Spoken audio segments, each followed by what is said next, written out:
this right here. Let me see what this is. Very few potters today are actually digging their own clay, taking the time to go and find it, get it out, and which is a dirty job. I mean, and it's a labor-intensive job, especially here in the mountains, because you're never guaranteed to find a clay source that's easy to get to. The one we dig out of, we have to go down probably a 10-foot embankment, up the branch a little ways, then crawl back into the bank. The digging of the clay is the start of the piece. You already start investing time and effort into it, and you may not even have decided what you're going to make.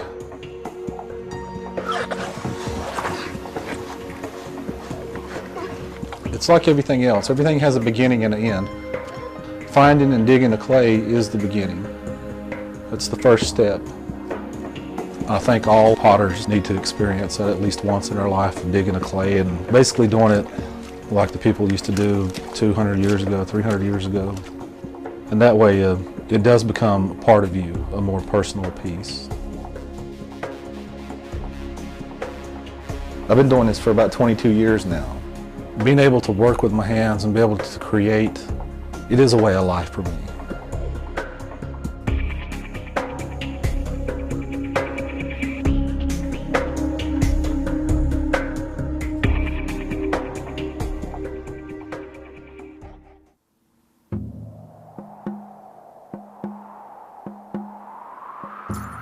For centuries, the mountains of the American South were home to the Cherokee people. But the discovery of gold in 1829 sealed the fate of the Cherokee and the other native tribes of the Southeast. In less than a decade, the Cherokee would endure a forced removal to Oklahoma, a journey so harsh and cruel it is forever known as the Trail of Tears. Despite the federal order to move west, 10% of the Cherokee tribal members refused to go. It's the descendants of these people that make up much of the modern-day Cherokee. Joel Queen was born and raised here, a member of the Big Meat family who learned art and craft from his elders. He uses his heritage as a foundation for his work, but he still wants the freedom to push the boundaries of Native American art. It's an interesting and delicate balance, working to preserve a culture while also trying to take it in new directions. Today, he's making a series of paddles for the art program in the local school system. Stamping pots is a long-held Cherokee tradition that Joel wants to see continued, so he invests time in making paddles for the schools. The past is always present in his work. Even now, 170 years after the Trail of Tears, he is always mindful of the toll exacted on the Cherokee. It affected our people culturally a lot more than what people realize. That separation of the tribe split the culture, basically. A lot of the old ways were lost or separated or forgotten. I would think that if the tribe had remained together as a whole, a lot of that would still have been intact. But we've had 400 years of contact. A lot of it's diffused out. A lot of it's just been forgotten. Newer ways were easier than some of the older ones, so the older ones were forgotten. What the European race takes for granted, we might hold in a different point of view. We might hold sacred or as a national treasure. I think a lot of it is just the lack of respect, the lack of understanding, and that goes back to lack of education and the lack of true history. And at the same time, they won't go back and give credit to where credit is due. If it hadn't have been for some of the native cultures here, this country still wouldn't have survived. It would have never got out of its infancy. But none of that credit is shared. History is written by the conquerors, and that holds very true in this country.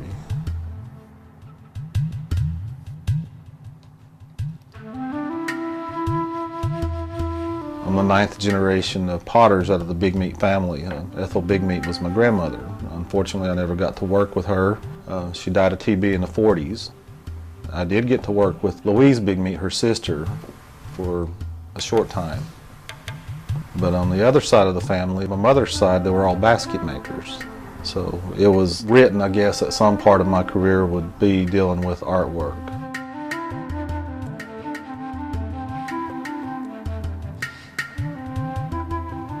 Over the years, just constant experimenting continued to increase the size of these vessels. We're actually capable of hand building pots that are probably 36 inches to 48 inches tall.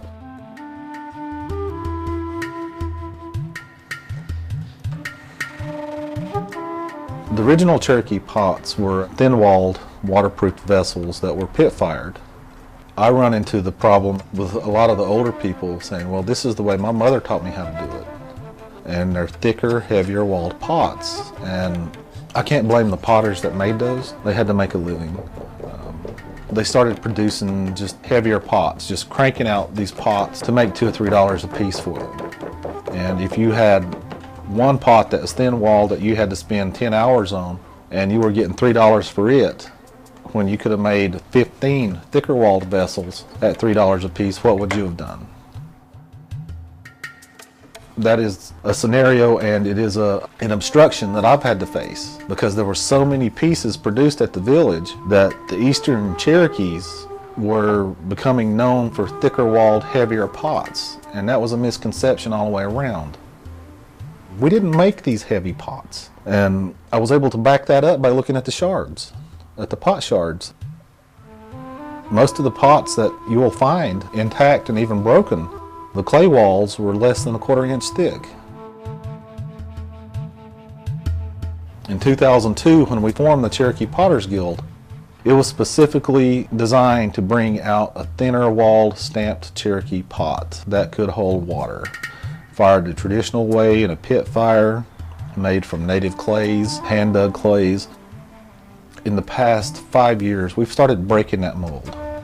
We started breaking the image that all Cherokee pots were short, squatty, and heavy.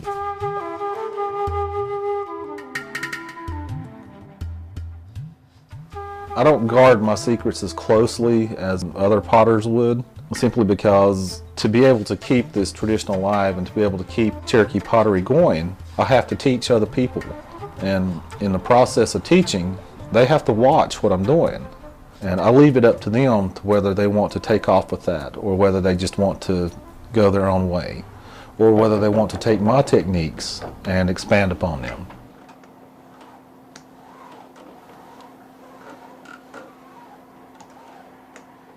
I love the traditional methods because it gives me a background and the knowledge to create other forms of art in a more modern context. I want to push the boundaries of what they consider Native American art, or what they consider traditional Cherokee forms. For a culture to evolve, the art has to evolve along with it.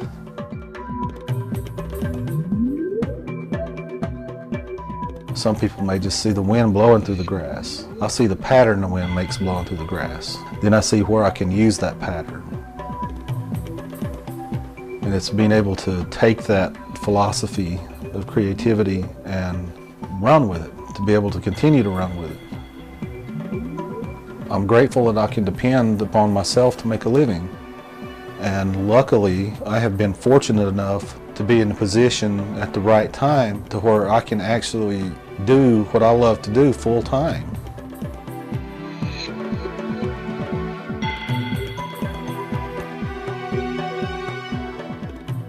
I grew up working pretty hard, from plowing the fields with a horse to dragging wooden sleds across the hills to splitting wood and cutting our own firewood and stuff. My parents raised a lot of their food and was able to can and preserve a lot of it for the winter. And I would like, even in these modern times, to instill a little bit of that work ethic into my children.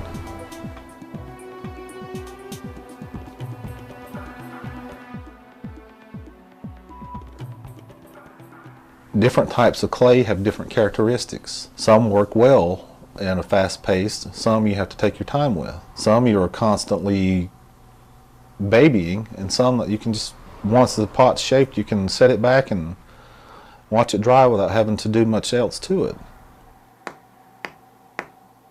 Stamping is a process of having a wooden paddle or another pottery shard or some object that once the pot is slapped and the clay is still malleable, it will leave that impression in the clay. That wooden paddles were used, other implements were used to place decoration onto the pot. But the stamping also served several other things. It provided a grip for the pot, it provided a corrugation so it could disperse the heat around the pot, and aesthetically it added beauty to it. And it is purely a southeastern style of work. Probably for about 17 to 1800 years that a stamping method had been used by the indigenous peoples of the areas. And they can actually even use the stamps to trace back to a specific potter. And the stamps did carry a lot of symbolism with them. Unfortunately, we've had contact for 400 years and a lot of the symbolism's lost. We're still trying to rediscover what exactly it means. Archaeologists and me, we differ a lot on the meanings.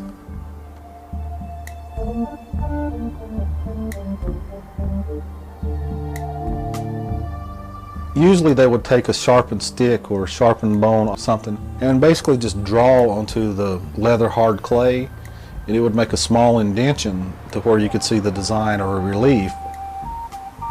Well, today on the incising, I use a heavier, bolder line. I want my pots to jump out at you. Over time, you get used to it. The building of the pot, you know how thick it's going to be. You know how far to cut down into the clay without jeopardizing the stability of the pot. I really do like the bold lines. It just adds a different, almost a three-dimensional point of view to the designs. I guess it does go back to a lot of touch too. I do want people to be able to feel the designs.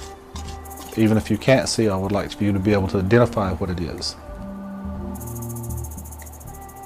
I honestly think creativity is a way of life. Everybody has it instilled in them to be creative in one form or another, but very few have the ability to excel at it and to stay with it, to reinvent themselves when they start dragging, to be able to take something old and create something new out of it.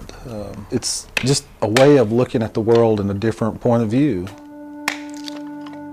I do think creativity is also a way of life. It's just something that's there.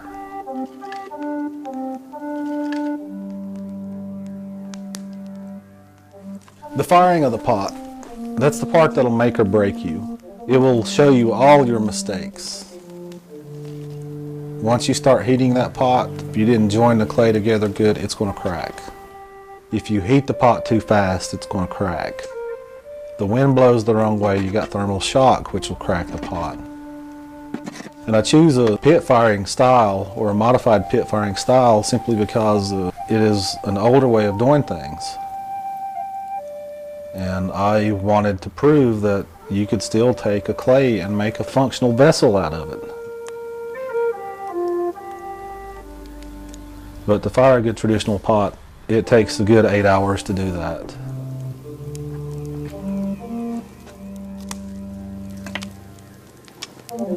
I want to reach at least 1300 degrees on hand-dug clay.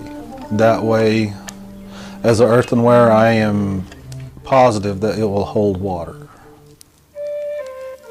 And we've actually shot a laser thermometer in there on the pots that are registered around 13 to 1400.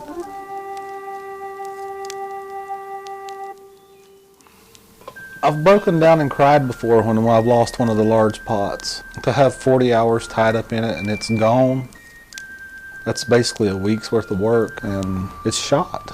There's no salvaging it. It'll literally make you sick to your stomach.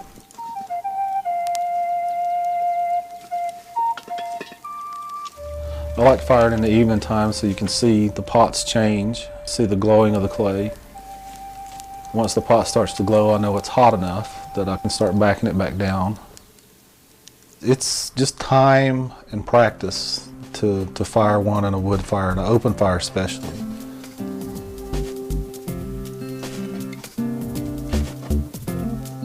I honestly believe that it takes a potter between 12 to 18 years to come into their own, to discover what they're capable of. In the meantime, I still think it's all a learning process, that there's always room for more information.